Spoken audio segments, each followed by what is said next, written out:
Flosstube. Yes! We're doing our first video, so hopefully this is going to turn out well. Yes, fingers crossed.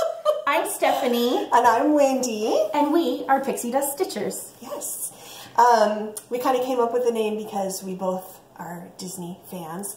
I love Tinkerbell, so kind of why we got the pixie dust thing going on. But and pixie dust is sparkly and magical and all kinds of fun. All kinds of fun. Yes. So great. Glad that you joined us. If you are there, and hopefully you'll continue to join us. Yes. So I guess the first thing we're going to do is kind of introduce who we are, a little bit of information about ourselves, and all that good stuff. So as I mentioned, my name is Wendy. I've kind of been a crafter most of my life. I mean, obviously from the age 5 or something, I don't remember if I did stuff or not, but very creative kind of person. I think I got my first sewing machine when I was about 12 years old, so I've had stuff going on for a long time. I don't remember what my first cross stitch was that I did. Like everybody, it was probably a little kid of some kind. Not sure though. It was too long ago. I do remember though that when I was in high school, I don't even know how I came across this, but I got some kind of little iron-on transfer that was an embroidery kind of thing. So basically you iron it on and you just embroidered over those lines that you did. And I still actually have it. So I'm going to show you. It actually had 12 panels. I'm not sure how well this is going to show up. You can kind of see it's got lots of different bears doing different things. Do you want me to hold part of it? I think we're getting pretty good with the lighting. So that's just 4 of the panels. As I mentioned, it comes with 12. So I did all of those when I was in high school, and then probably more in my 30s is when I actually got to the point of where I put it into a little like baby blanket. So did all that. Then I continued more in my 20s of actually doing more of the cross stitch stuff. Did several different ones. A couple of years, I think, I entered stuff into the state fair. We lived here in Oregon, and I actually had one that got a 3rd place prize. I'll show you what that was. Very cute. Little bears, little patriotic things. So I've had some history of doing things in various areas, times in my life. I did take a little bit of a break, probably my late 20s, early 30s. I started doing other things like scrapbooks, quilting, all that kind of stuff. So yeah, I took a little bit of a break from cross stitch. Then about 10 years ago, I got back into it. Part of the reason I got back into it is because I was doing a gift for somebody. So I wanted to do, you know, I had to get all the materials for it. But I also started realizing I liked the idea of having all my material around me close by. When you're doing quilting and cross stitch, scrapbooking, you have to get up a lot. So quilting, you're cutting fabric, you're ironing it, you're piecing things together, you're having to get up a lot and do stuff. Scrapbook, I tend to stand up to see everything. And then your table is completely full of all your scrapbook stuff, and you don't ever want to put it away because you think you're going to work on it again. So yeah, I tended to just cover my house with all kinds of projects. So once I started doing cross stitch again, it was so nice because it was just there. I didn't have to get up and move around a lot, doing all that kind of stuff. And I've been going strong since. Thankfully, I'm so thankful that when I started back onto this again, that I lived in Minnesota and I was able to go to Stitchville. It wasn't that far from my house. So those of you who've been there for visiting or you live near there, you know what a wonderful big store it is. They have everything. Then when I moved back here, I'm again very grateful that I live close enough to Acorns and Threads that I can go to that. I know there's a lot of people that do not have an independent stitching store near them, and I'm so sad for you.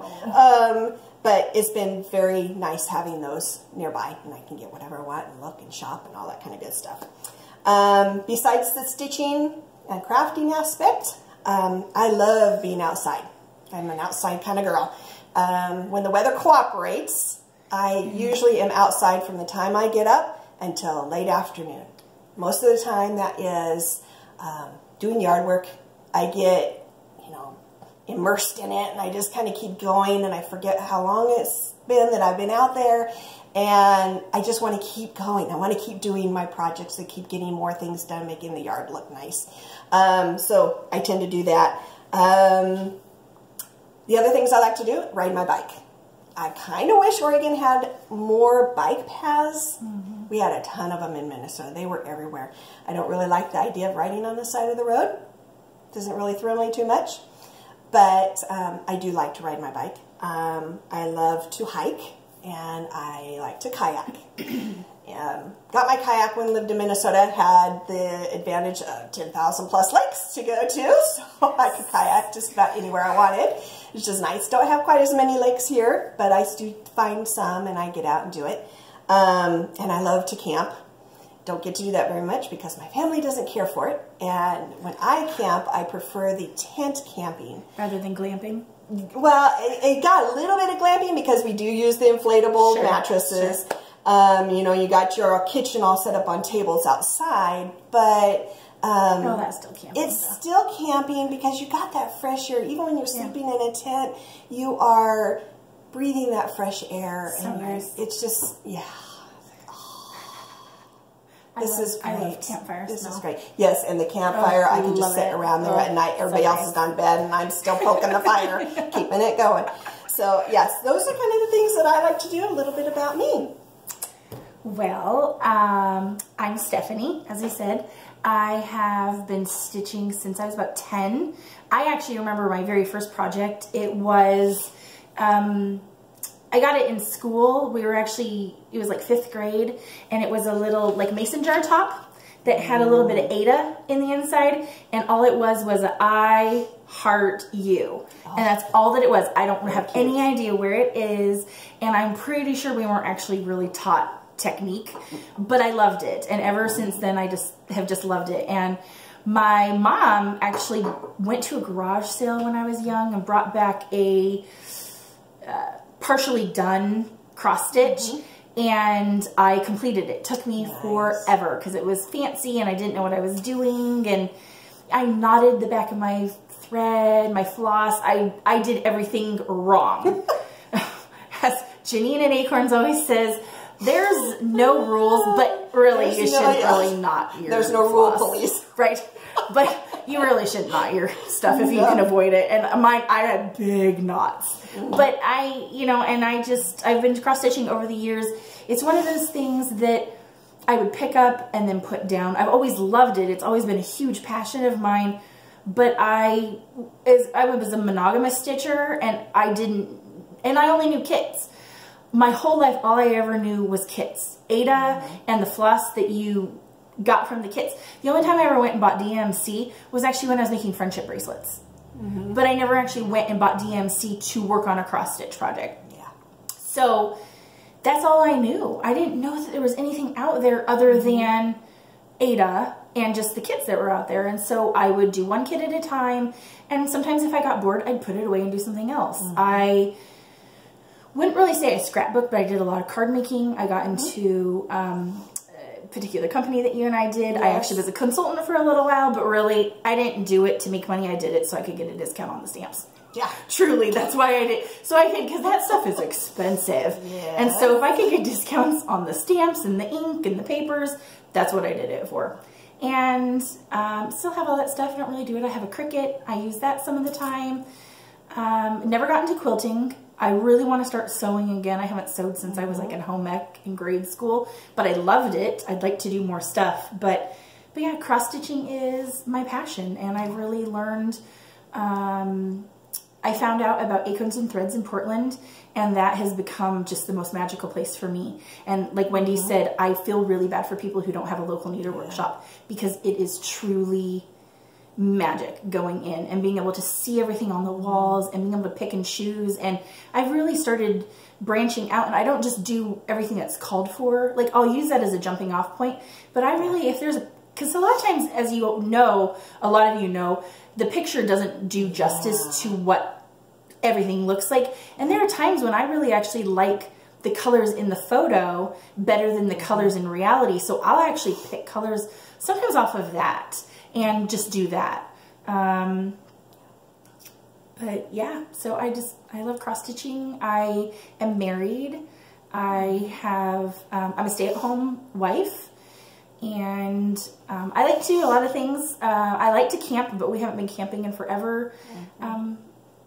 Mostly I do my crafting, and and hang out with my cats and my husband. Yes, yes. Oh, so now you know a little bit about us. Hopefully that has answered some questions. I'm sure other people might have more, and we we welcome questions. comments, questions, everything. Yeah, definitely, definitely. So probably what we're going to do now is kind of talk a little bit about what we are working on and show you some of that.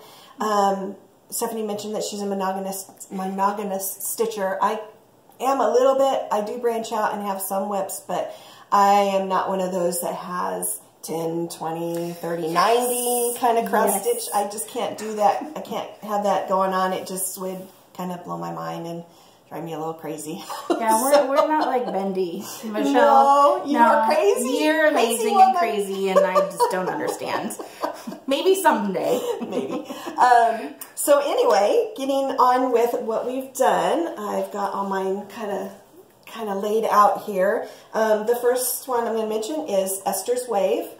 So there's a picture of what they have it done as. It's got mostly specialty stitches. It seems like every other wave line has either specialty stitches or cross stitch. It's just plain cross stitch with a lot of beading in there. I mean, it's hard to tell. That's why usually when you see something in person, it looks so much better, and that tends to when it grabs people and they say, oh, I want to stitch that. Right. That was kind of the thing with this Esthers Wave.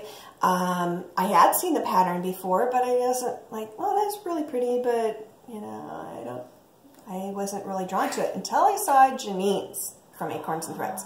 She was doing it, and she had modified her colors. She was doing mostly green shades, and wow, I really like that. Not only do I like the color changes, but then I could start seeing the beads, and that was kind of what drew me to it. So I kind of did the same thing where I changed it. It's not the same color scheme that she was doing, but it's still different.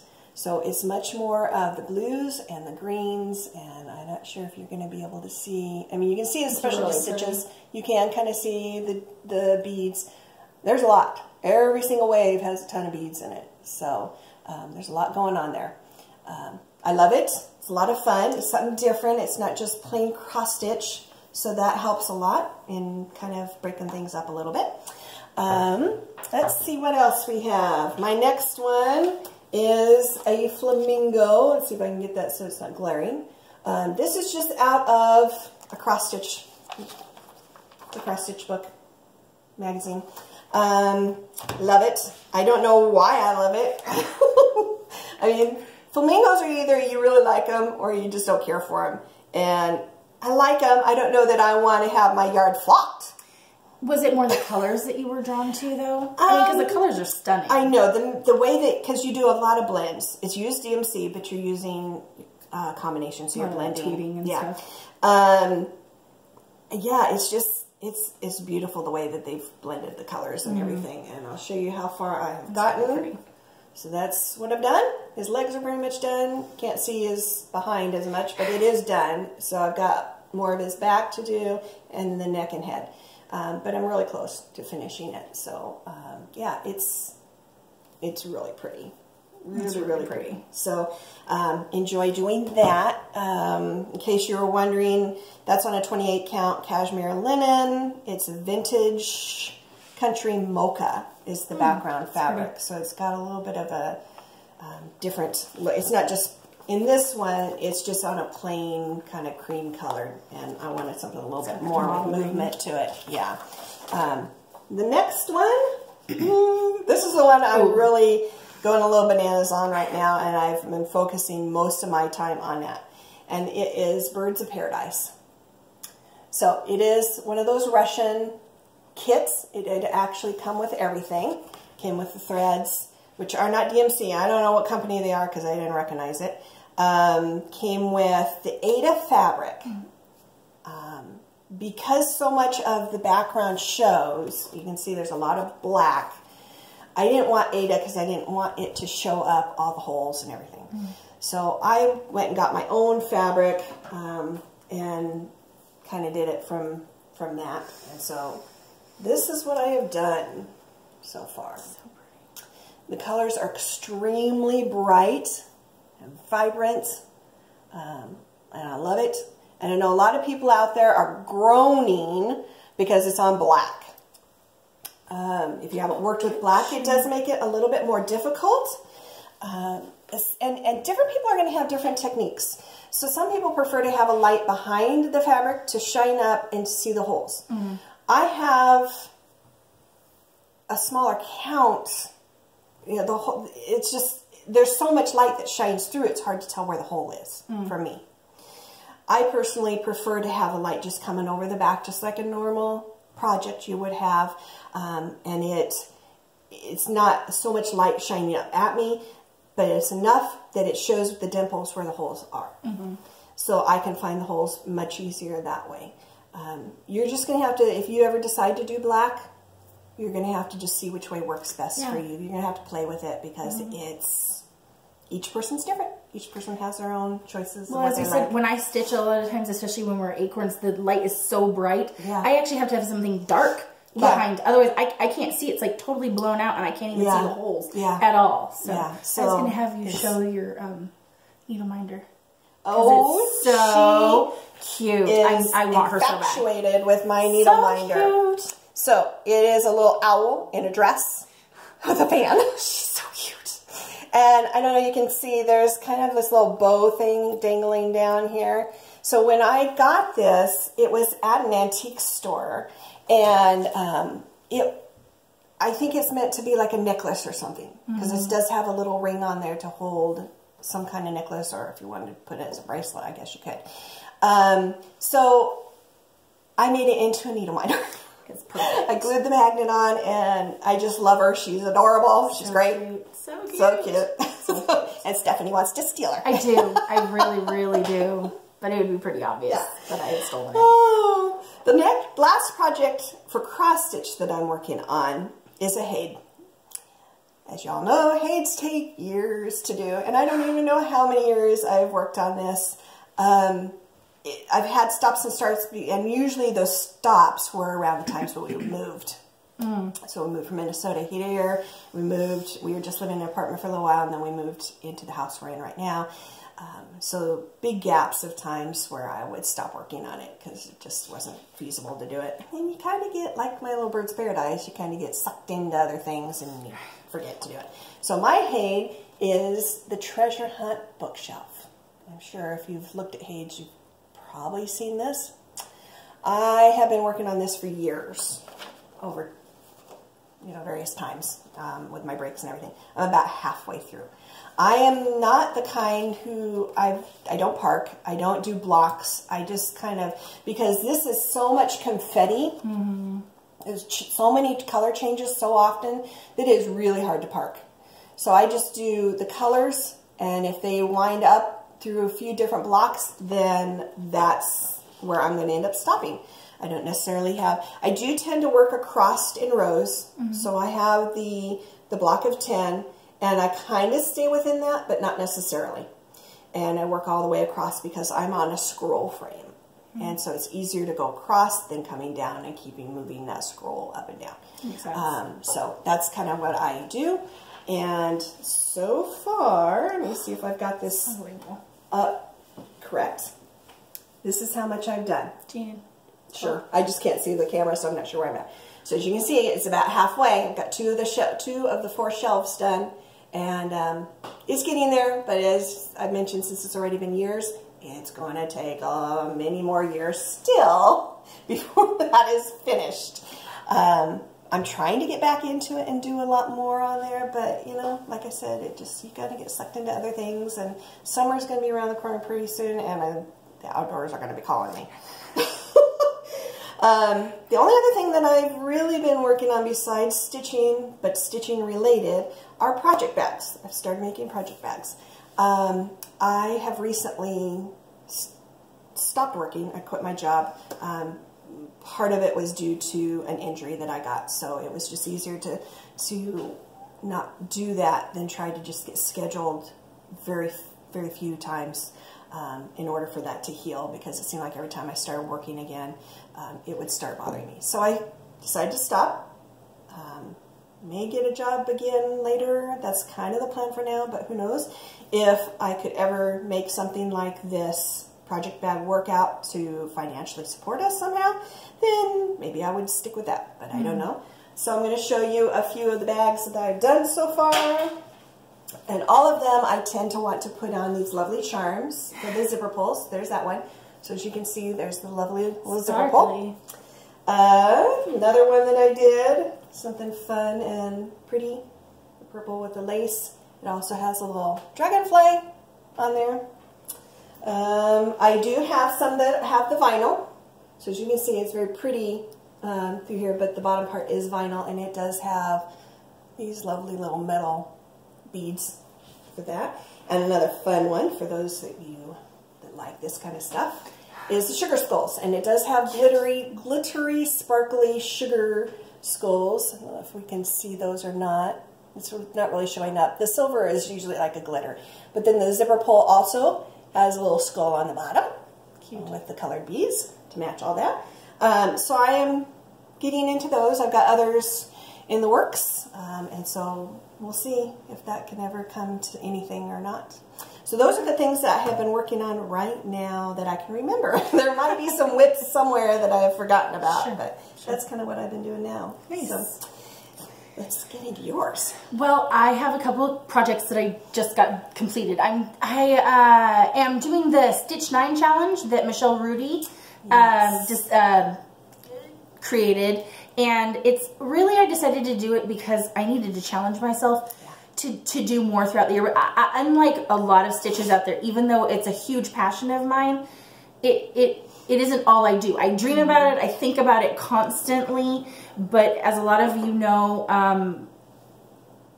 collecting cross-stitch stuff is probably my #1 hobby.